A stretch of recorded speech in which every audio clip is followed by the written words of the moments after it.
마가복음 13장 28절부터 37절의 말씀입니다. 봉독하겠습니다. 무화과 나무의 비유를 배우라. 그 가지가 연하여 지고 잎사귀를 내면 여름이 가까운 줄 아나니, 이와 같이 너희가 이런 일이 일어나는 것을 보거든 인자가 가까이 곧 문 앞에 이른 줄 알라. 내가 진실로 너희에게 말하노니 이 세대가 지나가기 전에 이 일이 다 일어나리라. 천지는 없어지겠으나 내 말은 없어지지 아니하리라. 그러나 그날과 그때는 아무도 모르나니 하늘에 있는 천사들도 아들도 모르고 아버지만 아시느니라. 주의하라, 깨어 있으라. 그가 언제인지 그때가 언제인지 알지 못함이라. 가령 사람이 집을 떠나 타국으로 갈 때에 그 종들에게 권한을 주어 각각 사물을 맡기며 문지기에게 깨어 있으라 명함과 같으니, 그러므로 깨어 있으라. 집주인이 언제 올는지, 혹 저물 때일는지, 밤중일는지, 닭 울 때일는지, 새벽일는지 너희가 알지 못함이라.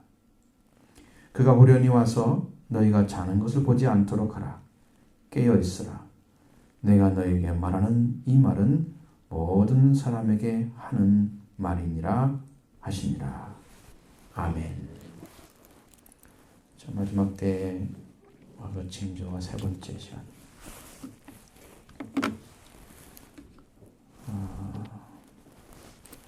쭉 말씀드린 것처럼 마지막 때를 구별을 해야 된다는 거죠. 근데 이것을 통해서 무엇을 말씀하시려고 하느냐, 이게 쭉 연결을 시켜보면 무화과나무 비유가 아주 적절한 것 같아요. 적절한 것 같습니다. 여러분, 어떤 일이 이렇게 이루어지는 일들을 보면 그 다음에 무슨 일이 일어날 거다, 이것을 알 수가 있어요. 항상 전초가 있잖아요. 어떤 일이 벌어지면 TV에서도 어느 지역에 지진이 나면 그 지진이 언제 날까를 연구를 해요. 지질학자들이 아주 깊이 연구합니다. 근데 거의 맞아요. 때가 일어났기 때문에 또 일어날 가능성이 있는 거예요. 예루살렘을 멸망을 말씀하시면 예루살렘의 멸망을 통해서 또 어떤 것이 일어날 것이 준비가 되는 거예요. 이건 최후의 신앙 순간이기 때문에 거기까지만 말씀하시고, 최후에 대해서는 이제 굉장히 짧게 말씀하시는 그런 걸 볼 수 있잖아요. 그러니까 이 일이 이루어지면 어떤 일이 될 거다, 그것을 알려주기 위해서 무화과나무 비유를 배우라고 말씀하시는 거예요. 한번 같이 읽어보죠. 28절 29절입니다. 무화과나무의 비유를 배우라. 그 가지가 연하여 지고 잎사귀를 내면 여름이 가까운 줄 아나니, 이와 같이 너희가 이런 일이 일어나는 것을 보거든 인자가 가까이 곧 문 앞에 이른 줄 알라. 이 무화과나무 복나무가의 나루 관목입니다. 관수로도 재배되는 것입니다. 키가 상당히 크죠. 3에서 5m 정도로 자라고요.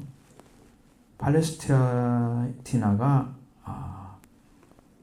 원래 원산지는 아니에요. 원산지는 소아시아의 건조지대였습니다. 이것이 이식되어서 재배를 하게 됐는데, 그런데 이제 이것이 하나의 팔레스티나의 중요한 과수가 되어버렸습니다.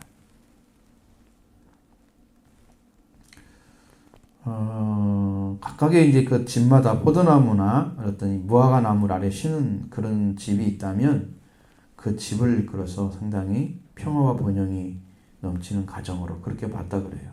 그건 상당한 부를 상징하기도 하고 평화를 상징하기도 하고 번영의 표시입니다.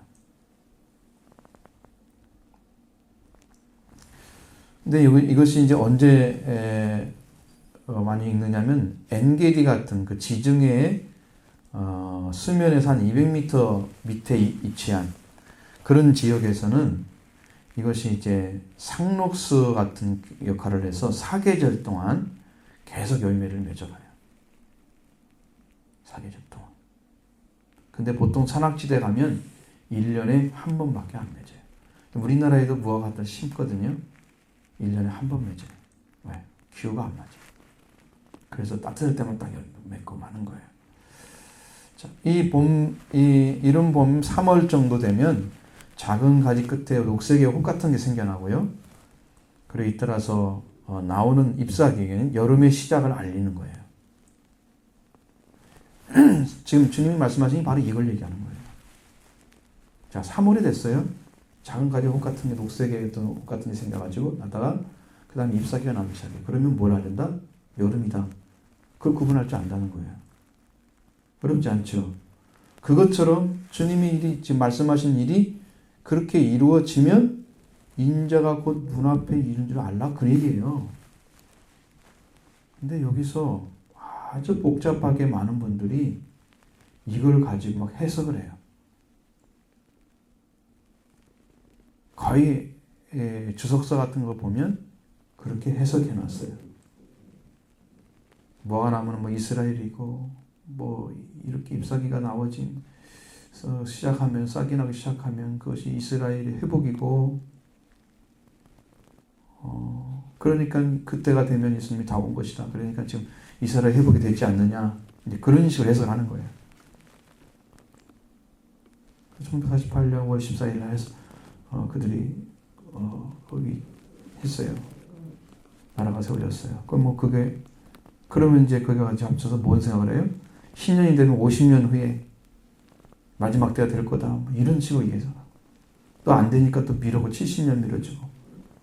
그래 그게 말이 되냐고지 안 되죠. 그게 날짜로 되어 있는 게 아니에요. 하나님 오시면. 그런 것을 생각하지 말고 가지가 연해지는 것은 이스라엘 독립을 말씀하는 거다. 잎사귀가 나오지면 7년 대환란의 시작이다. 그래서 곧 예수님 오신다. 뭐 그런 식으로 해석하는 거예요. 그게 전통적인 해석 가운데 있어요. 그게 맞지가 않는 거예요. 여기를 뭘 얘기하려고 하냐면 무화과 나무의 변화를 보고 계절을 아는 것, 그러니까 알지 않느냐는 거예요. 자, 그렇다면 기록해 놓은 말씀이 지금 이루어지는 걸 보면 뭘 알아야 된다고요? 인자가 가까이 문 앞에 이른 것을 알아라. 그런 얘기죠. 그러니까 지금 무엇을 봐야 되느냐? 여러분은 성경 말씀대로 지금 어떻게 현재 이루어지고 있느냐는 걸 봐야 되는 거예요. 그걸 못 찾아내면 거기에 까막눈이고 여전히 세상에 속해 있으면 노아 시대나 롯 때와 똑같이 될 거다. 왜? 그 사람들은 세상에 속해서 그대로 살아왔어요. 아무 상관없이 어느 때가 되든지 상관없이 자기가 하고 있는 걸 그대로 하고 있는 거예요. 경각심 안 가지고 하나님 앞에 서지 않고 믿음 없이 세속화된 삶을 그냥 살아가는 거예요. 흐름대로. 사람들 다 그렇게 하는데 뭐 믿는 사람도 그렇게 하는데 뭐 그러면 이제 끝나는 거예요. 끝나는 거죠. 누가 거기에 역할을 해줄 사람이 있어요. 문제 역할을. 못하잖아요. 근데 오늘은 이런 식으로 써 있어요. 너희는 이런 방식으로 이 일이 일어난 것을 볼 때에 곧 가까이 문 근처에 온 것을 알아라. 뭐가 빠졌어요? 제가 말씀 것 중에 뭐가 빠졌죠? 인자란 말이 빠졌잖아요. 원래 원어에 인자가 없어요. 근데 그걸 집어넣게 되면 훨씬 정확하게 이해가 되죠. 누가 가까이인 줄 알라는 말이 없잖아요. 언어에는. 그러니까 그렇게 쓴 거예요. 뭐 인자란 말이 없습니다.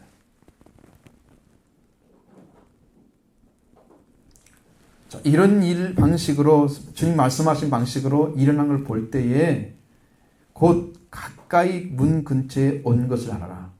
이건 뭔 말이에요? 아주 가까이 주님께서 지금 그 일을 진행시키고 마지막 때를 향해서 가고 있다는 것을 알아야 된다는 거죠. 인자가 왔다는 것만 얘기하려고 하는 게 아니에요. 재림에 관련돼서 얘기하려고 하는 게 아니에요. 그 말씀하신 그 말씀이 이루어질 때가 아주 가까이 왔다는 그 때를 구별하라 이거예요. 때를.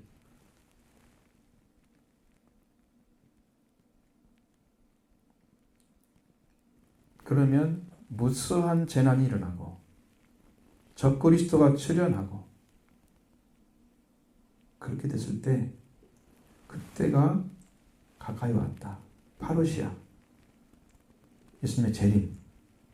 재림이 임박했다는 사실을 알라고 하는 거예요. 그걸 이야기하고자 하는 것입니다. 근데 어디 앞에 와 있느냐? 문 앞에 와 있대요. 문. 여기서 말하는 문은 집 안에 들어가는 문을 말하는 거예요. 그럼 집 안에 누가 들어오나요? 주인이 들어오죠. 주인이 들어오는 거예요. 원래 주인이. 원래 주인이 지금 가까이 와 있어요. 이게 내 집이야. 찾아 들어오는 것입니다. 주님이 주인으로서 들어오는 거예요. 문 근처에 와 있어요. 문만 딱 열고 나다 하면 딱 그냥 열어줘야 돼요. 준비가 되어 있는 거죠. 들어오기 직전이에요. 들어오기 직전이에요. 이런 걸 말씀하시는 거예요. 왜 들어오기 직전으로만 설명하시고 계시는가? 그것은 그날과 그때를 아무도 모르기 때문에 예수님은 지금 오실 준비만 완성시키고 계시는 거예요. 완전하게 말씀을 진행시켜서 상신하신 말씀들이 이루어지도록 진행시키는 거예요. 천사들을 통해서 일하는 거죠. 지금 계속 진행하고 있습니다. 그 들어오는 문을 딱 뚫고 들어오는 시간은 아버지가 정하십니다. 그래서 모르는 거예요. 그 예수님이 문 앞에 이런 것처럼만 설명하시는 거예요. 심판의 권한은 하나님께서 예수님이 인자됨으로 인해서 주신 권한입니다. 성경에 누차 말씀하고 있는 심판의 권한은 아버지께서 허락하신 권한이에요. 똑같이. 예수님 심판의 권한을 주셨어요. 심판하십니다.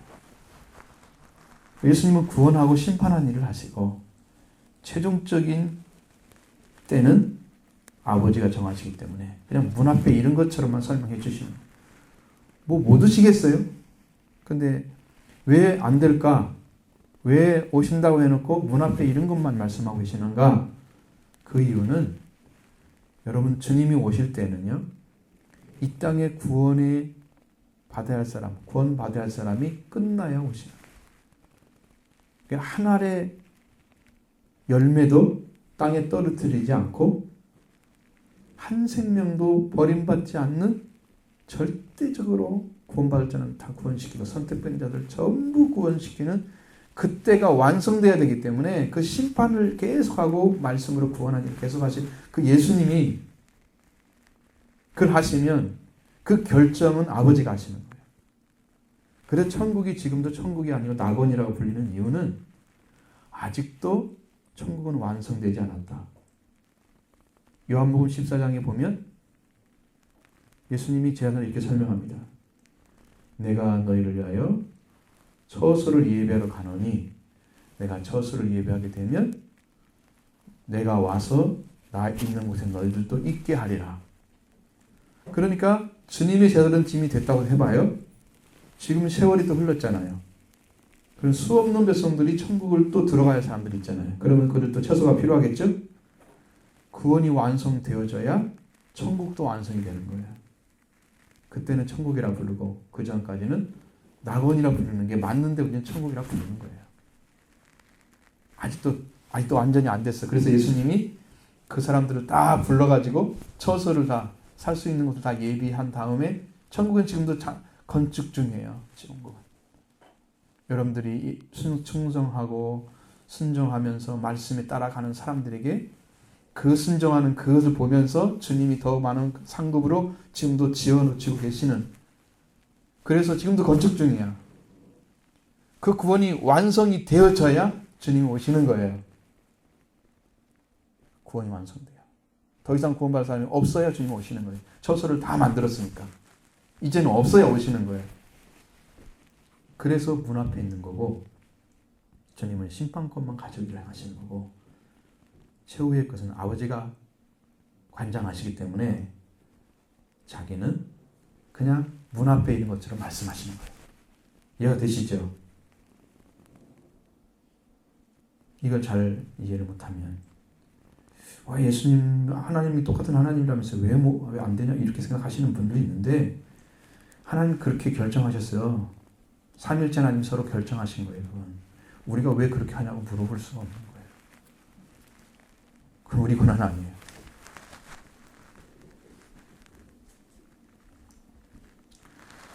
자, 그래서 이런 일이 일어날 때는 언제 일어나느냐? 언제 다 일어나야 되냐? 그것에 대해서 30절, 31절 말씀하시면 보시죠. 내가 진실로 너에게 이르노니 이 때가 지나기 전에 이 일이 다 일어나리라. 천지는 없어지겠으나 내 말은 없어지지 아니하리라. 아멘. 예수님의 이 말씀은 이 세대가 지나기 전에 일이 다 이루어나리라고 말씀하시는 거예요. 그러나 제대로 세대란 말은 40년, 30년, 40년을 가리키는 겁니다. 그리스 방식은 30년, 이스라엘 방식은 40년.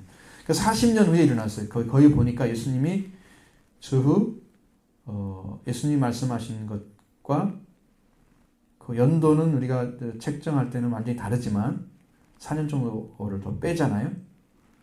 근데 그렇게 해서 예수님이 33세에 말씀하셨는데 한 세대가 되는 때가 거의 합쳐지니까 70년, 주 70년에 그게 이루어졌어요. 이게 딱 거의 한 세대죠. 거의 한 세대잖아요. 일어났습니다. 근데 마가복음서 13장에서 5절로 23절에 있는 말씀이 다 이루어졌을까요? 이루어진 것도 있고 안 이루어진 것도 있습니다. 이것은 왜 그날에 일어나게 했을까? 그것은 증표를 주기 위해서 그럽니다. 자, 어떤 일이 일어날 때 그 일이 이렇게 일어났었다. 이렇게 될 거다. 보여주는 거예요. 얼마나 각박하냐. 이 전쟁이 이렇지. 이렇게 망했지. 이렇게 하면 멸망받지. 갖지 마라. 노아 때를 왜 얘기하고 왜 롯데 때를 얘기해요? 그때 그랬지. 그게 당해. 안 하지 마. 교훈을 미리 가지고 있어요. 거울을 미리 주는 거예요. 봤지? 이들 하지 마. 비디오예요. DVD를 주는 거예요. 여러분한테. 보라고. 이거 이렇게 됐잖아. 하지 마. 그래서 하지 마라. 그렇게 주는 거예요. 그래서 예루살렘이 멸망이 증표예요. 이렇게 안 되면 이렇게 당할 거야. 깨어있어. 살아야 돼. 10절 말씀에서 뭐라고 되어 있습니까? 복음이 모든 민족이 전파돼야 그때 끝이 온다고 그랬죠. 그 예수님이 오셔서 40년 후에 이 세상에 환란이 왔다 제대로 이 땅도 존재하지 않겠지만 그 복음이 다 전파됐겠습니까? 안 되겠습니까? 안 됐지 당연히. 우리가 들어온 지가 언젠데 복음이 모든 민족이 전파가 안 됐는데 끝이 와버리면 말이 안 되잖아요. 그러니까 성경 말씀이 안 이루어지는 거죠. 그러니까 그건 아직 그것은 예표를 좀 주시기 위해서 예루살렘 멸망을 지금 계속 얘기해 주는 거예요.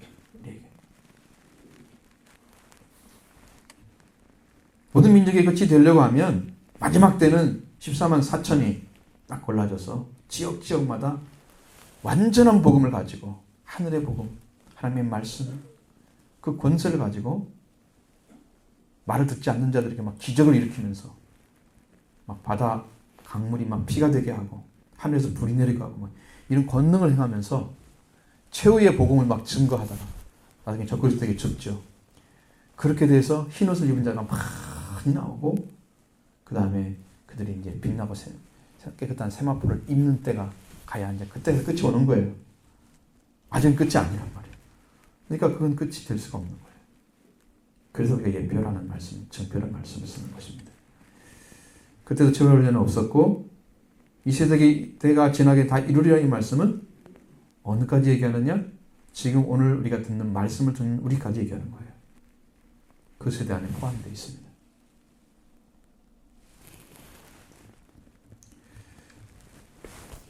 그러면서 예수님이 하신 말씀은 천지는 없어지지만 내 말은 없어지지 아니할 것이다.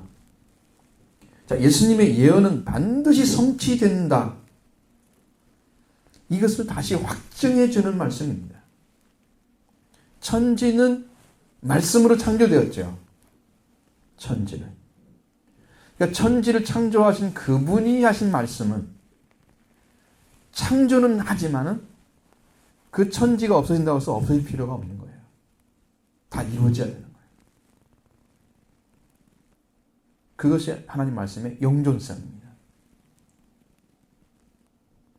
영존성. 이거 사라지지 않아요. 그 말씀은 이루어져야 결말이 나오는 거예요. 그래서 영원한 것입니다. 예수님의 말씀이 절대로 영원한 날을 이룰 때까지 계속되고 있는 것입니다. 그렇지 않으면 마지막 시간은 될 일이 이루어지지 않고 말 것입니다. 천지가 없어질 때까지 사라졌어? 안 되는 거예요. 그것이 없어지겠지만 내 말은 없어지지 않을 것이다. 그 말씀이 지금도 예수님의 말씀의 본질을 말씀해 주는 거예요. 예수님은 스스로 심판하지 않고 예수님이 하신 말씀이 심판할 거다. 내가 한 말이 너희를 심판할 거다. 그것이 마태복음에 나오고 요한복음에 나오고 다 나옵니다. 예수님이 하신 말씀이 심판을 합니다. 나중에. 나는 너희를 심판하지 않는다. 내가 한 말이 너희를 심판한다. 그러니까 주님의 말씀에서 깨어나서 살지 않는 사람들은 나는 몰랐는데요. 그런 말 못해요. 이미 말씀 안에 들어있어요. 그 명령이. 핑계댈 수가 없게 만들었어요. 성경. 완전한 거예요. 그래서. 모르고 했든지 알고 했든지 간에 똑같이 죄예요. 그래서 벌을 똑같이 받아요. 알고 하는 자는 더 맞으겠죠. 분명한 차이가 있습니다. 그래서 예수님은 심판자인 것을 보여주는 거예요. 예수님은 심판자라는 걸 보여줍니다. 그 다음에 그날과 그때는 아무도 모르고 아버지만 아신다고 했습니다. 32절로 33절의 말씀 봅니다. 그러나 그날과 그때는 아무도 모르나니 하늘에 있는 천사들도 아들도 모르고 아버지만 아시느니라. 주의하라 깨어있으라 그때가 언제인지 알지 못함이라. 여러분 이 말씀이 참 주의해야 됩니다. 그날에 또는 그때 그 말을 계속 반복하고 있습니다. 반복하고 있습니다. 그때 그 시간이 언제인지 안다면 그건 최후의 결정권을 가진 자예요. 왜 그런가? 그것은 아버지의 고유 권한이기 때문에 아버지만 결정하시는 거예요. 그리고 심판은 예수님께 맡겼습니다. 요한복음서에도 나오지만 인자됨으로 인해서 나에게 심판하는 권세를 주셨다. 예수님 말씀하셨습니다. 심판은 예수님이 하시는 거예요. 최후의 결정은 아버지가 하시는 거예요. 그러나 그때는 아버지 권한을 주기 때문에 아버지만 하십니다. 천사들도 알 수가 없어요. 같이 있는데 왜 몰라요? 아니요. 구원이 계속되고 있는데 뭐 어떻게 그걸 다 결정해요? 천사들이 어떻게 다 알아요? 아무리 지혜가 많고 그도 우주를 창조하시고 운행하시는 아버지만큼은 알 수 있는 게 아니에요. 그들은 전능자가 아니기 때문이죠. 이 천사들도 알 수가 없겠죠? 근데 그 비밀을 아버지가 아들에게 가르쳐줬으면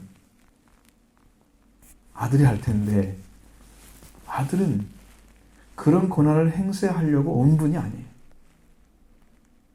아들은 이 땅에 그 큰 사랑을 알려서 구원하려고 오신 분이기 때문에 그래서 모르시는 거예요. 구원에, 사랑에, 거기에 목마르요.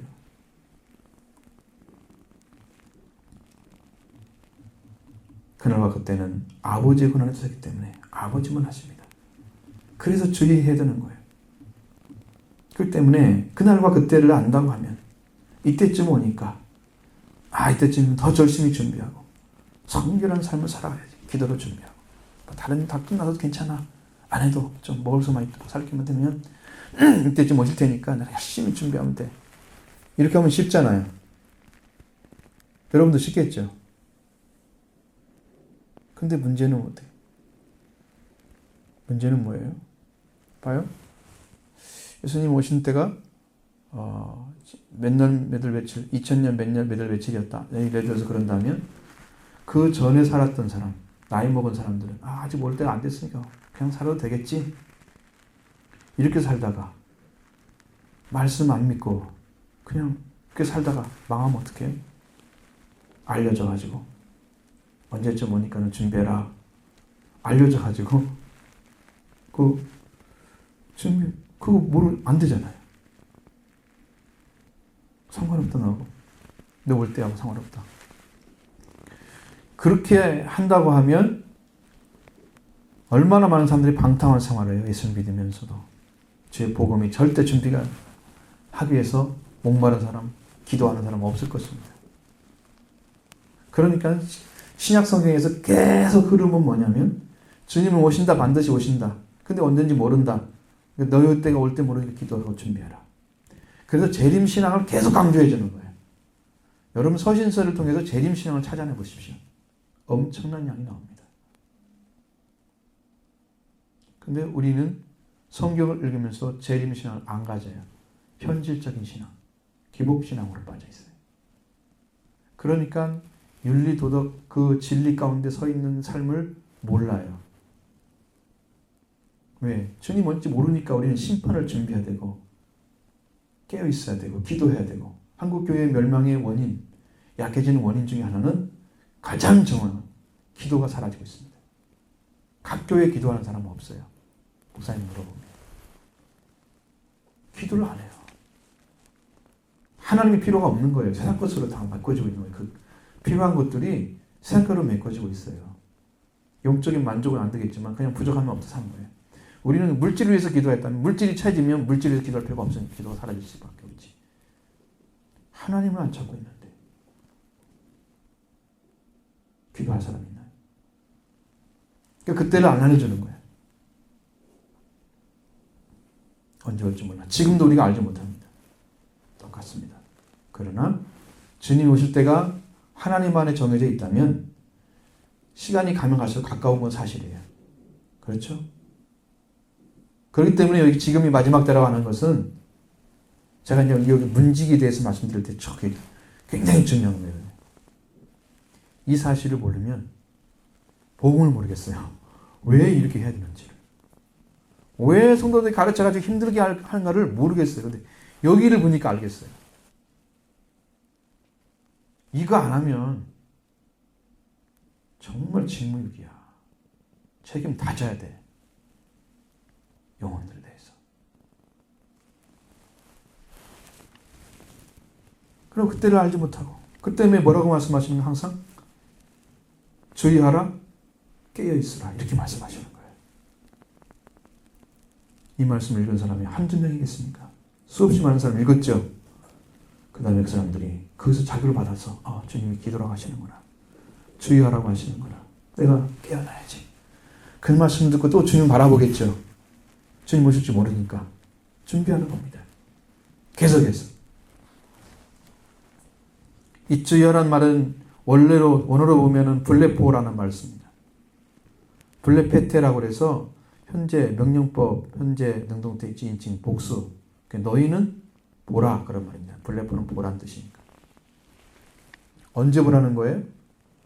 현재니까 지금 보라는 거예요. 그러면 그 사람들에게 지금 보라고 그랬잖아요. 누구예요? 제자들이죠. 그 다음에 우리예요. 지금 읽고 있는 사람들이에요. 읽는 자는 깨달을 진저 그랬잖아요. 지금 읽고 있는 사람들은 깨달아야 되는데 지금 우리한테 보라는 거예요. 주의하라. 봐라. 그래서 봐서 깨달아지면, 지적으로 깨달아졌으면 주의하라는 말이 되는 거예요. 지금 봐서 이것이 그거구나. 이렇게 알아졌으면 그때부터 깨어있는 삶을 살아야 된다는 거예요. 깨어라. 아그리피네오라는 단어는 잠자지 않다, 잠자지 않고 있다, 깨어있다, 지키다 그런 뜻입니다. 자, 그러니까 하나님과 우리 관계가 잠자고 있으면 곤란합니다.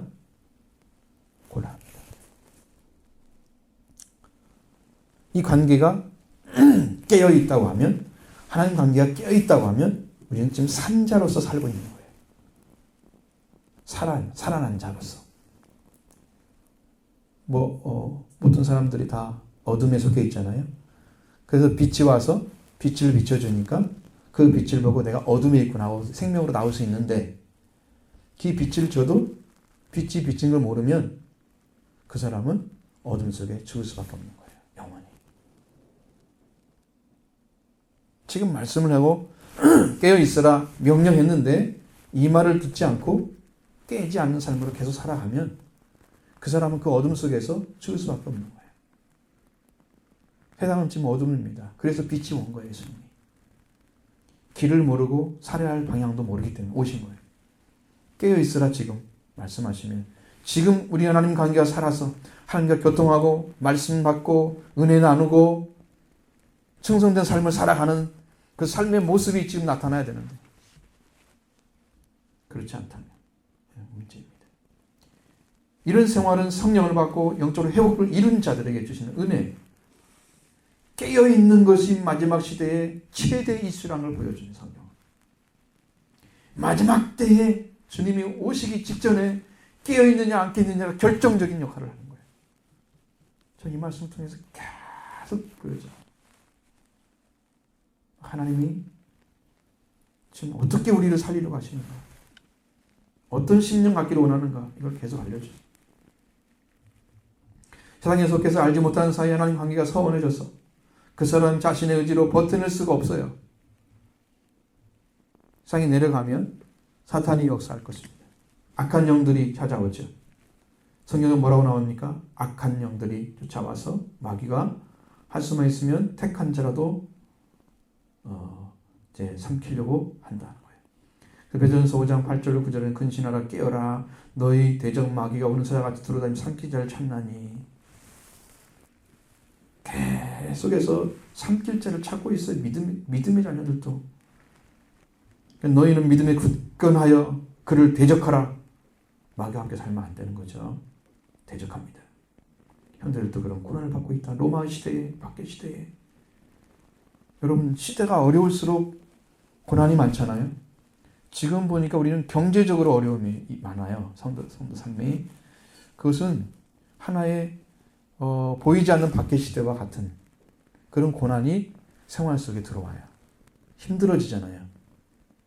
경제가 안 좋아지고. 고난을 받을 수밖에 없습니다. 그런 어려운 시기에 배도하지 않고 말씀을 통해서 그 말씀을 지켜가는 사람들. 마귀가 삼킬자를 잡고 다니면서 그 마귀의 역사 가운데 이길 수 있는 사람은 믿음을 굳게 세워서 그를 대적하는 자 가운데 있어야 돼. 이길 수가 있는 거예요. 그 가운데 그냥 빠져가지고 마귀가 흔들린 대로 다 흔들리고 이렇게 살면 삼켜버리죠. 왜? 자기 종이니까 쉽게 삼키잖아요. 처음엔 말을 안 듣겠지만 차츰차츰 시간이 지나면 그 힘이 무뎌지고 자기 의지도 꺾여지고 그 흔들림에 의해서 자기 스스로 어찌 할 수 없어라고 포기가 되어지면 삼켜버리는 거예요. 죽을 때까지 기다리는 거예요. 마귀는 힘든 일을 주어서. 그 고난을 승리로 이길 수 있는 것은 성령의 말씀을 통해서 은혜를 받고 붙들고 있어요. 성령의 은혜를 받고 붙들고 있어야 살 수가 있어요. 그 순간순간이 어둠 속에 있는데 길을 알려주는 게 말씀밖에 없잖아요. 내 길에 빛이요 내 발에 등이요. 하나님의 말씀이 그렇습니다. 그래서 승리를 해야 됩니다. 삼킬 자를 찾는 자에게 먹히면 안 돼요. 우리 영적인 건강은 어떻습니까? 안녕하신가요? 우리는 깨어날 때 되었다는 사실을 깊이 새겨야 됩니다. 많은 기도를 드리고 우리의 기도의 생활을 통해서 열정을 회복하고 신앙의 깊은 진리 가운데 들어가셔야 됩니다. 때가 가까운데도 말을 듣지 않으면 어떤 일이 생길까요? 자, 우리가 한 가지 비유를 말씀하십니다. 보시죠. 33, 15절 봅니다. 가령 사람이 집을 떠나 타고로 갈 때에 그 종들에게 권한을 주어 각각 사물을 맡기며 문지기에 깨어있으라 명함과 같으니 그러므로 깨어있으라. 집주인이 언제 올지, 혹 저물 때일는지 밤중일는지 닭울 때일는지 새벽일는지 너희가 알지 못함이니라. 아멘. 자, 31, 33절의 말씀이 마치 사람이 집을 떠나 타국으로 갈 때의 고난을 각각 사람에 나누어 각각 주어서 사물을 맡기고 문지기의 명함과 같다라고 말씀하시는. 근데 그 앞에 말씀을 다시 설명해 주는 거예요. 32절 33절의 말씀을 다시 말씀해 주는데, 이건 어떤 거냐? 마치 사람이 지구를 떠나서 타국으로, 외국으로 가는 거예요. 근데 그 종들이 권한을 주었습니다. 그리고 권한을 주어서 각각 그 사람이 할 일을 주는 거예요. 사물을 맡겨주는 거예요. 그건 제자들과 예수님과 관계입니다. 예수님이 그 주인으로 나타나는 거죠. 설명해 주고 있어요. 아주 짧게 생각해보면 이렇습니다. 예수님이 죽으시고 저으신 지 사흘 만에 살아나셔서 40일에 승천하신 것을 말씀하고, 승천하셔서 승기되셨습니다. 그리고 영원한 왕으로 다시 회복하셨는데, 원래 하나님 아들의 보좌에 앉으시고, 그리고 그것을 타국에 가신 것처럼 설명해 주고 있어요. 잘 이해를 하셔야 돼요. 자, 뭐냐면 타국에 갔다는 것은 주인이 타국에 가서 할 일은 없잖아요. 왜? 자기 산이 다 어디가 있어요? 자기 집이라면 여기 다 있잖아요. 여기가 살아요. 그래도 그냥 놔둬버리고 종들도 필요가 없는데 그냥 다 재산 분배하고 가지. 왜 재산 놔두고 가요? 종들을 시키고 가요? 올 거니까 그런 거죠. 그죠? 올 때문에 그런 거예요. 그렇게 해요. 분명히 온다는 거지 다시. 그 얘기입니다. 그러면 저희는 종들이 자기 집에서 해야 할 일을 하도록 하기 위해서 그들에게 권한을 주는 거예요. 너는 이 일에 맡겨주잖아요. 그리고 일할 수 있는 권한을 주기 때문에 주인의 명령에 따라서 일할 수가 있어요. 권한 안에서. 그리고 그 권한은 사물을 잘 맡겨서 일하도록 하는 겁니다. 자, 제자들은 사도의 권한을 갖고 복음의 사물을 받습니다. 예수님이 죽음의 역사신, 죽음의 역사와 부활의 역사를 통해서 이루신 구원과 영생, 그 축복의 말씀들을 다 전했습니다. 하나님의 자녀의 부활을 선포했습니다. 우리 하나님의 아들로 왕으로 형제로 오신 예수 그리스도를 통해서 하나님의 자녀로 왕으로 주님의 자녀로 형제로 부활시키는 이 은혜를 선포하는 거예요. 이 일을 맡기셨습니다. 그리고 문지기에 깨어있으라 그렇게 명하시고 타국에 외국에 간 것 같다 그렇게 말씀하십니다. 문지기는 문을 지키는 남자 문지기를 말합니다. 여기서 보니까 문지기는 문을 지키는 사람입니다. 문지기는 누가 그 문에 들어오는지 안 들어오는지를 알아야 돼요. 아무나 들어보면 돼요? 안 돼요? 안 됩니다. 근데 이 땅에 마귀를 예수님이 쳐부수고 가셨지만 마귀의 역사는 지금도 있잖아요. 그렇죠? 영계 균형을 위해서 놔두는 거래요. 이게 마귀 역사를 없었다고 해서 싹 가둬버리면 세상에 악한 사람들이 이게 견제가 안 되는 거예요. 자기 마음대로 살아버리니 더 큰 역사를 벌일 수 있어요. 악한 역사. 문지기는 누가 들어오는가, 누가 가까이 있는가, 문을 여는가를 다 봐야 돼요. 그리고 그렇게 하기 위해서 문지기는 깨어 있어야 돼요. 그러니까 문지기에게 뭐라고요? 깨어 있으라 명함과 같으니 그랬죠. 문지기는 누가 들어오는가를 찾아내. 문지기는 주인이 명령을 받았기 때문에 깨어 있어야 합니다. 주인이 외국에 가셨는데 돌아올 시간이 언제인지 안다고 하면 또 쉽겠죠. 나 그때만 깨어있고 나머지는 그냥 살아도 되잖아요.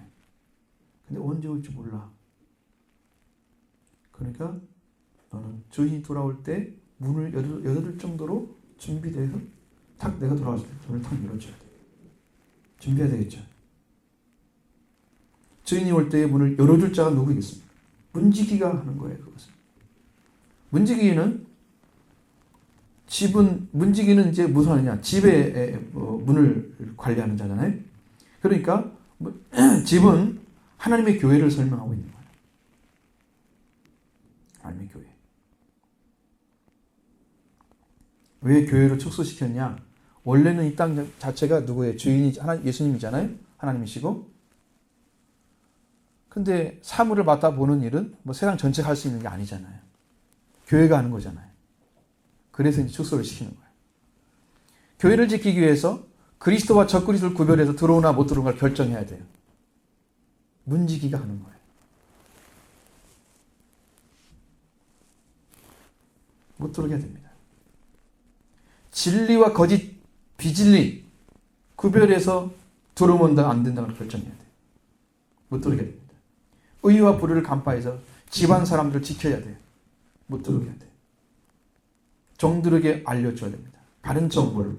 각종 재난과 소문 중에 집안이 흔들리지 않도록 해야 됩니다. 더욱이 주인이 언제 올지 모르나 집주인이 문 밖에 서서 기다리게 하는 일이 있어서는 절대 안 된다는 거죠. 그래서 깨어있으라. 명령하셨습니다. 명령. 깨어있으란 말이 여기서 주시하다는 뜻입니다. 혹은 깨어있다는 뜻이죠. 주시하다는 말은 주의를 집중하여 보다 그런 말입니다. 주의를. 여러분의 주의를 아주 집중하여 보십시오. 그 열을 주의하면 되겠어요? 주인이라는 큰 분이 있잖아요. 그런 분이 오실 때, 정말 주인이 올 때 가까이 됐나? 그때를 아주 밝게 볼 수 있어야 되는 거예요. 집중해서. 눈이 멀면 안 돼요. 움직이는 눈이 열려져 있어야 됩니다. 눈은요, 뇌가 딱 뜨게 해야 됩니다. 뇌가 자면은 눈도 잡니다. 그렇죠? 우리 이 머리가 그거잖아요.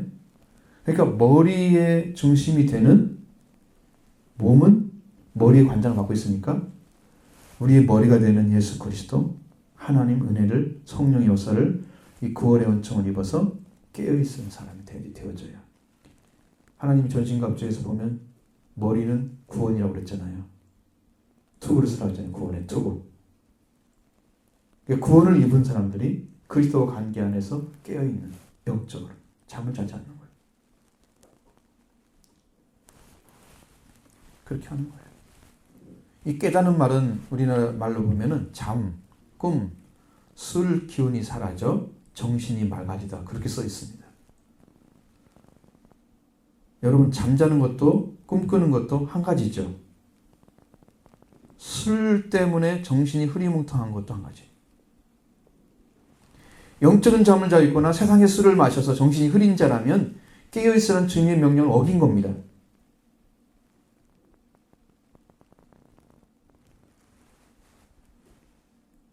그러면 그 교회는 망합니다.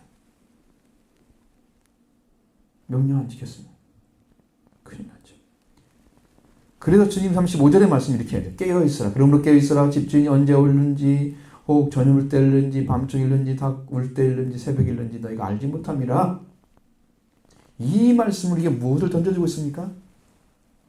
누구를 기다려야 하는가에 대해서 말씀하고 여기 같은 주인이 돌아오는 그 시간을 꼭 기다려야 한다는 거예요. 저물 때, 밤중, 닭울 때, 새벽 이런 말들은요.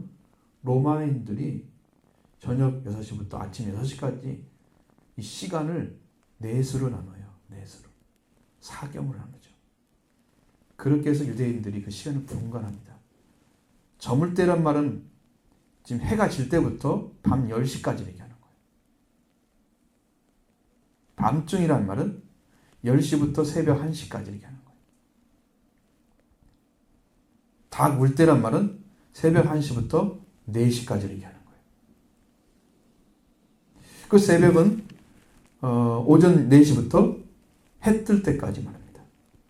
보통 6시라고 생각하죠. 그래서 6시부터 6시까지 12시간을 넷으로 나눠요. 그런데 낮의 시간은 안 나눠놨어요. 꼭 밤 시간만 나눠놨어요. 왜 그럴까요?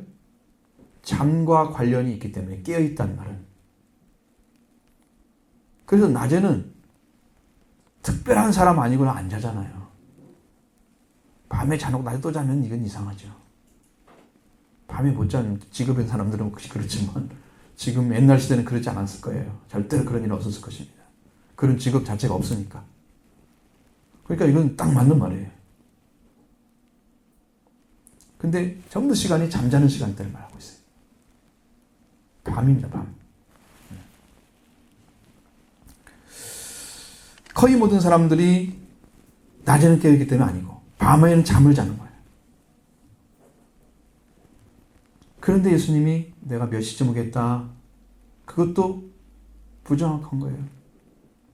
내가 저녁에 올지, 밤중에 올지, 다 구는 시간에 올지, 새벽에 올지 알지 못해. 예를 들어서 우리가 한국 시간으로 오후 8시면 런던은 오전 11시입니다. 오전 11시에 온다고 해야 돼요? 오후 8시에 온다고 해야 돼요? 시간 정할 수 있어요? 없어요? 그래서 그때와 그 시를 모른다고 하는 거예요. 그 시간, 우리 시간은 아닌데요? 그러면 서로 안 맞잖아. 그럼 예수님이 따로따로 와야 돼. 시간마다 맞춰가지고. 그렇죠? 성경에 그렇게 나와 있어요? 예수님이 번개처럼 온다고 그랬더니 한 번에 딱 보이도록. 그죠? 예수님의 이 마음은. 그러니까 도대체 시간으로는 설명할 수가 없는 거예요. 그때는도 설명할 수 없고 그 시간으로 설명할 수가 없어. 그래서 어느 시간에 온다는 말씀을 안 하십니다. 한마디로 얘기하면 똑같은 시간에 오긴 해요. 시간을 서로 다르게 생각할 뿐이지 예수님이 오는 시간은 똑같아. 저쪽은 낮이 될 수도 있고 우리는 밤이 될 수도 있어. 그래요? 한 번에 오셔야 되니까. 그죠? 한 번에 오셔야 되니까 그럴 수밖에 없어요. 그 위해서는 안 돼. 오늘 영적으로 깨어있지 아니한 청직에 대해서 교회에서는 세속화되고 있습니다. 오늘 예수님이 오심을 알지 못하고 세속화되고 살고 있는 거예요. 문지기는 파수꾼입니다. 여기 보니까 문을 지키는 파수꾼. 이 명사를 보니까 문지기라는 명사를 보니까 디로로스인데 디라라는 말은 문이란 뜻이고 우로스란 말은 파수꾼이란 뜻입니다. 이 두 단어가 합쳐져서 합성어예요. 그래서 문지기예요.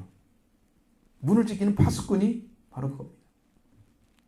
문지기. 그래서 도어키퍼 아니면 포터라고 씁니다. 포터.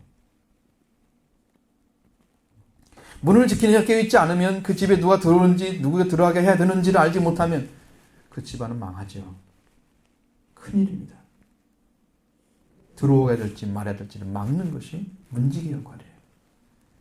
깨어있지 아니하면 그 종들이 하는 일을 할 수 있을까요? 권한을 가지고 사용해서 주인이 맡긴 삶을 다 못하겠죠. 근데 그 일을 하기 위해서 돕는 역할이 아주 중요한 거예요. 문지기 역할. 문지기가 깨어있지 못하면 주님께서 종들에게 권한을 주신 것을 사물을 맡긴 일을 다 마서 매진할 수가 없는 거예요. 그 문을 통해서 온갖 죄악과 거짓된 것들과 적그리스도 거짓선들이 들어와서 난장판을 쳐놓으면 여기 같은 주인이 찾아왔을 때 어떤 일을 벌였을까요? 맡긴 사람은 다 했나고 다 물어보는데 다 헛짓하고 있어요. 막 다 오염돼가지고 정신없이 살고 있어요. 주인이 오든지 말든지 상관없어. 술 취하고 그냥 종들 때리고 마음대로 했어. 이런 일이 벌어져. 그래서 안 되는 거예요. 주인이 안심하고 왔을 때 주인이 맡긴 삶을 감당하고 있는 그 거룩한 사역을 보면서 얼마나 내가 참 잘 순정하고 너희가 정말 충성했구나. 주님이 그걸 보도록 해줘야 돼. 그 자리에 있으려니까 깨어 있어야 된다. 이 사명을 다하는 자들 기도하면서 하나님 말씀을 받고 교제하며 사랑으로 나누고 붙들어주는 일을 행하고 있는 사람들이에요. 여러분 교회 안에 교제가 없다면 사랑이 없다면 이것은 거의 끝이에요. 주님은 다시 한번 문지기의 사명에서 말씀을 36, 37절 보시죠. 그가 호련히 와서 너희의 자는 것을 보지 않도록 하라. 깨어있으라. 내가 너희에게 하는 이 말은 모든 사람들에게 하는 말이니라. 아니니라. 말씀하시죠. 자, 그가 누굽니까? 주인이죠. 주인이 뜻밖에 와서 너희 자는 것을 보지 않도록 하라. 이렇게 말씀하시는 거예요. 자, 문지기가 누구일지 몰랐어요, 지금. 근데 이 말씀이 해석해 주는 거예요. 주인이 오는 것은 문지기가 어떻게 하고 있는지를 생각하고 오는 게 아니잖아요. 문지기 한 사람 보고 오겠어요? 그렇지 않죠. 주인이 와서 보니까 올 시간에 오는 거예요. 주인이 와야 할 시간에 오는 것입니다. 주인의 결정이죠. 종의 결정 아니잖아요. 문지기 결정도 아니잖아요. 비서실장처럼 언제쯤 오십시오. 이렇게 결정할 수 있는 게 아니에요. 무슨 일 있으니 언제 오십시오. 그 일을 진행하신 분이 누구예요? 주인이잖아요. 그건 사무에 짜여진 일 가운데 비서가 필요한 거지, 비서가 결정해서 오라는 건 아니잖아요. 근데 주님, 그 결정은 누가 해요? 주인이 하는 거예요. 그러니까 할 수가 없어. 그 사람 언제 올지 모르니까 기다려야 돼. 예수님께서 이 땅에 오실 시간에 올 것입니다. 오실 때가 되어 오는 거예요. 아버지의 결정으로 오시는 거예요. 이 데살로니가 4장 16절 17절에 보면, 여러분도 한번 지난번 들으셨는데, 여러분 잘 봐야 돼요, 성경을.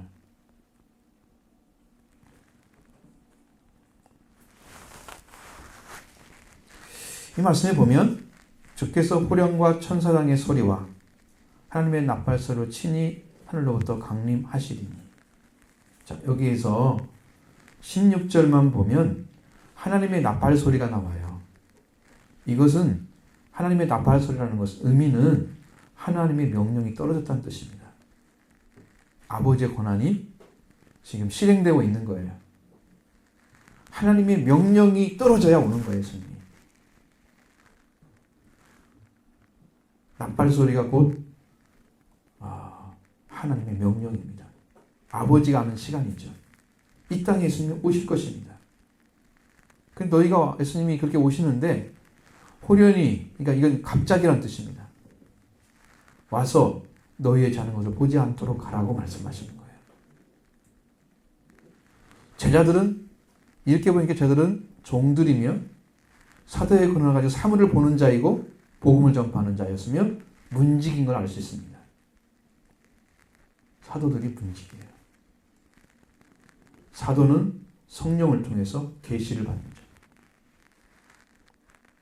계시도 그냥 받으면 안 되고 말씀으로 받는 자. 그냥 음성을 들었네 이런 것이 아닙니다. 사도의 권한은. 종들과 문지기는 같은 사람들이라는 걸 보여줍니다. 그래서 36절에 그가 호련히 와서 너희의 자능을 보지 않도록 하라. 너희는 누굴 명령하는 거예요? 제자들이죠. 사도들. 사도들이 바로 종들이고 사무 맡은 자이며 그들이 문지기라는 걸 보여줍니다. 그 말씀을 지켜야 할 사람들이에요. 마지막 때에는요, 깨어있느냐 깨어있지 못하느냐에 않느냐에 따라서 신앙의 승패가 갈린다는 걸 보여줍니다. 33절에 보면 주의하라 깨어있으라 이렇게 명령하십니다.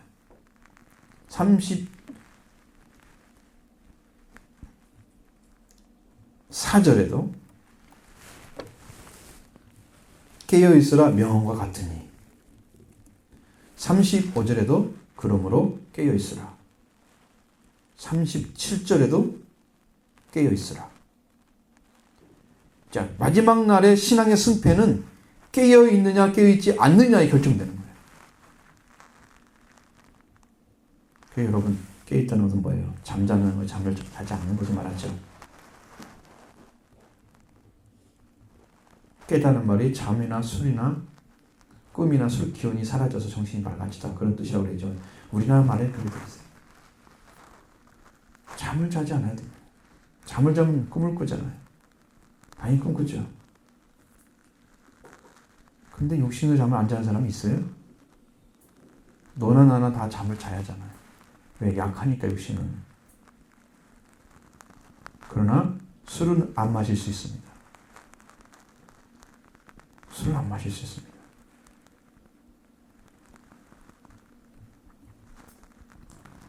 술은 안 마셔도 됩니다. 이런 핑계로 저런 핑계로 술을 마시면서 어쩔 수 없는 경우라고 말합니다. 주님의 말씀 상관없이 내가 그냥 거기다 협조해줘. 단호하게 자신을 이겨내지 못하면 깨어있지 못하는 거예요. 지금 술 문화가 우리나라 난리잖아요. 어떤 사람은 술 권하는 것 때문에 사무직을 못하다가 이민 간 사람도 있어요. 제가 아는 사람 중에. 특별히 아는 게 아니고 그냥 소식을 듣는 거죠. 그런 얘기를 써요. 에베소 5장 18절도 뭐라고 했어요? 술 취하자마자 이는 방탕한 것이니. 취한다는 말은 그냥 많이 마셔서 취한 게 아니고 한 잔 마시면 한 잔 취하고 두 잔 마시면 두 잔 취하고 그런 거지. 오직 성령의 충만을 받아라. 오직이란 말 썼잖아요. 우리가 받아야 할 것은 오직 성령인 거예요. 취할 것은 성령인 거예요. 술 취하시면 안 됩니다. 그렇게 되면 금방 자기 자신을 잃어버려요. 술 취한 만큼. 그걸 마시는 순간에 거기서 알코올 성분이 몸에 돌기 시작하면서 정신이 흐려지잖아요.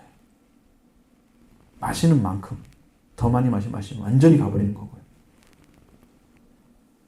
이성 마비시키죠. 생각 마비시키죠. 그 생각지 않은 그 무의식 속에 있는 여러 가지 말들이 끄집어내가지고 막 이야기하고 주사를 한다는 얘기잖아요. 그렇게 하는 거예요. 안 됩니다. 그런 일을 살면 결국 멸망당하는 것입니다. 예수님 같은 26장 38절에서 게세마네 동산에 제자들과 함께 올라가면서 저한테 깨어있으라 그럽니다. 정신을 차리라 그런 얘기예요. 거기서 예수님은 죽음을 앞두고 괴로워서 견딜 수 없는 말을 가지고 이렇게 말씀하십니다. 내 마음이 괴로워 죽을 지경이다. 너희는 여기를 머물러 나와 함께 깨어있으라. 예수님이 죽음을 앞둔 그 고민을 말씀하셨는데 제자들은 자기 일 아니다 생각하는 거죠. 전혀 알지 못하고. 여러분, 죽음이 왔는데 잠자는 게 뭐예요? 죽음이 온 사람이 잠이 와요? 내가 곧 죽는다. 거의 잠을 못 자기 때문에 많은 사람들이 마르고 정신적으로 막 하나님 안에 은혜까지 사는 사람들은 좀 다르지만 보편적인 사람들은 그거 당하잖아요. 힘들잖아요. 잠이 오겠어요? 곧 죽는데 뭐. 그럼 약을 투여하나 뭐하나 마찬가지잖아요. 그럼 죽잖아요. 죽음 앞두고 고민하는 사람하고 죽음과 상관없이 그냥 옆에 있는 사람하고 차이가 너무 크죠. 깨어있지 못했습니다. 누가복음 6장 11절에 12절에 보면 그들은 노기가 가득하여 예수를 어떻게 죽일까 서로 의논하니 그때 예수님 어떻게 하시느냐. 이때 예수께서 기도하러 산으로 가셔서 밤새도록 기도하셨다. 위기가 닥칠 때마다 예수님은 기도를 하신 거예요. 이게 깨어있는 사람의 모습입니다. 분명히 자기를 예수님은 어떻게 할까 노기가 그들이 도전하고 있는 모습 속에서 예수님은 기도하러 가시는 거예요.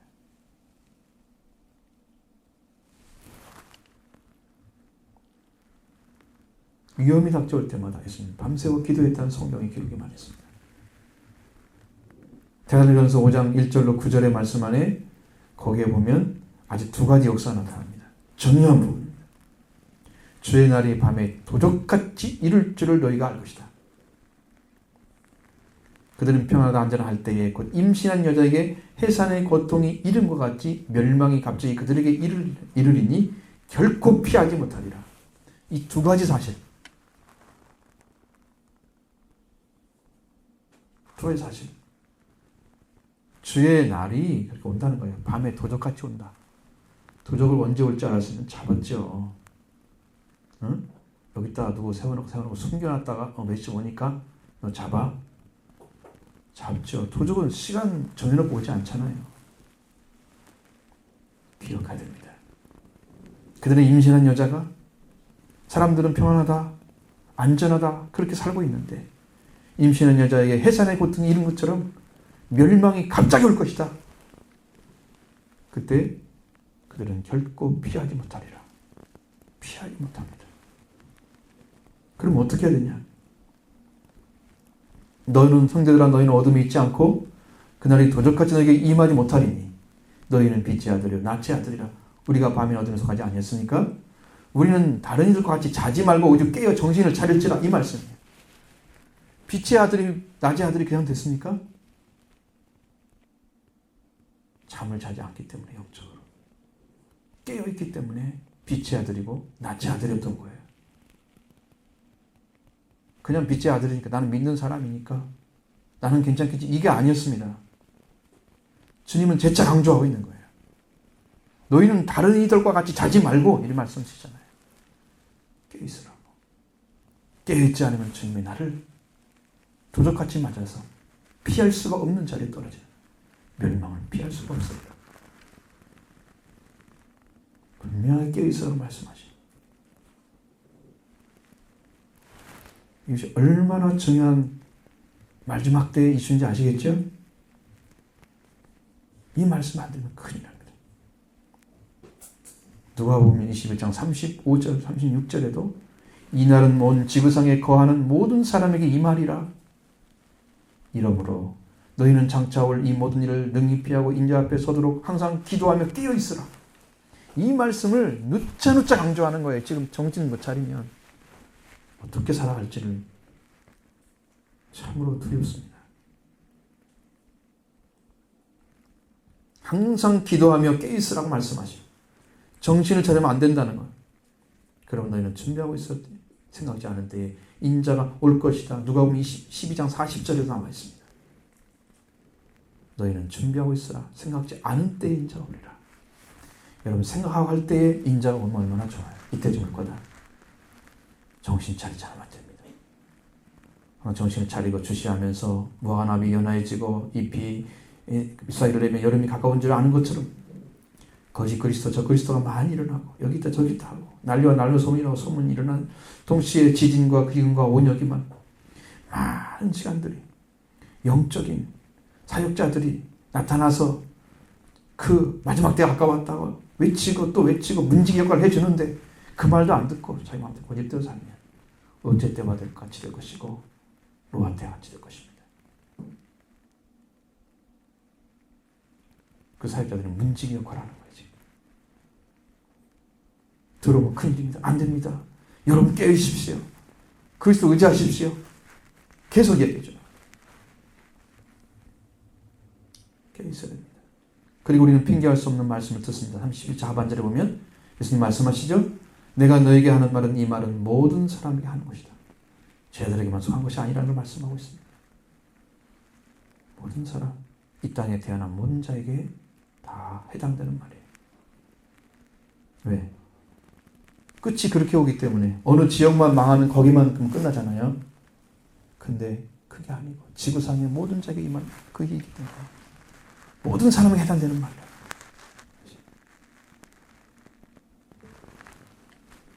핑계할 수 없습니다. 모든 사람 하는 말이다. 누구를 통해서 전도가 들었을 거야? 누구라고? 말씀 믿으라고 하나님 믿으라고 가르침 받았을 거예요. 그 하나님의 부르심이야지. 우리 마음을 통해서 우리 영을 통해서 성령께서 그에게 이야기를 해주는 거예요. 살리기 위해서. 단 한마디를 여러분 하면 여러분이 파수꾼 역할을 하는 거예요. 영적인 파수꾼, 그 생명을 지키는. 그것도 안 해주면 여러분 그 못해요. 주님이라 하고 있는 게 아닙니다. 그 말도 못해줘요. 말해줘야 돼요. 믿으십시오. 모든 사람이 하는 거다. 그러니까 여러분 모든 사람에게 해줘야 되잖아요. 우리가 우리 주변에서 여러분 다 돌아다니면서 하시는 거예요. 뭐 직업 선교사들이 할 수 있는 것이죠. 여러분 하나님 따로 있으니까 여러분 할 수 있는 일 하셔야 돼요. 아무도 핑계할 수 없습니다. 누구도 듣지 않았는데 몰라 준비 못했습니다. 이 말은 안 통하는 거예요. 모든 사람이 하는 말이에요. 그런 사람들은 정신을 차리고 때가 언제 올지 밝히 말씀에 서야 된다는 거예요. 계속 말씀 앞에 들려준 음성을 들어야 된다는 거예요. 그렇지 않으면 안 된다는 거예요. 대면 4장 1절로 2절의 말씀에 성령이 밝게 말씀하시기 후에 어떤 사람들이 믿음에 떠나서 미혹하는 영과 귀신의 가르침을 따르리라 하셨으니 자기 양심의 화인을 맞아서 외식함으로 거짓으로 말하는 자들이라. 여러분 마지막 때는요 이렇게 막 얘기하는 거예요. 귀신, 미혹하는 영.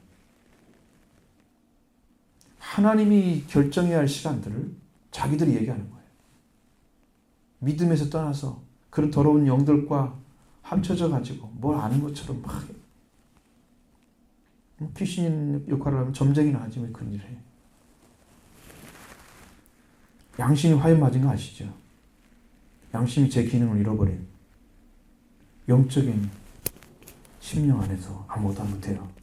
거짓말하고 있습니다. 위선합니다. 거짓말합니다. 하나님의 정확한 계시를 받을 수 없기 때문에 위선함으로 가르치는 게 거짓말하는 거예요. 이럴 것이다.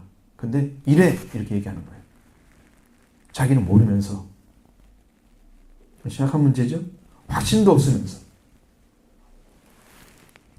우리는 어떤 말을 듣고 있는지를 깨어있어 밝게 보셔야 됩니다. 그리고 진정으로 깨어있는 생활을 하셔야 돼요. 그때의 징조가 나타날수록 더욱더 그래야 됩니다. 그래서 믿음이 약한 성도를 살아가면 안 된다는 거예요. 똑같이 듣고도 또 약해져 있어 믿음 없이 살아가면 안 됩니다. 더 좋은 구원, 더 큰 구원 여러분 얻기 위해서 여러분 깨어나서 그리스도 예수 하나 된 관계 안에 승리한 여러분 되기 바랍니다. 이런 축복이 함께하기를 바랍니다.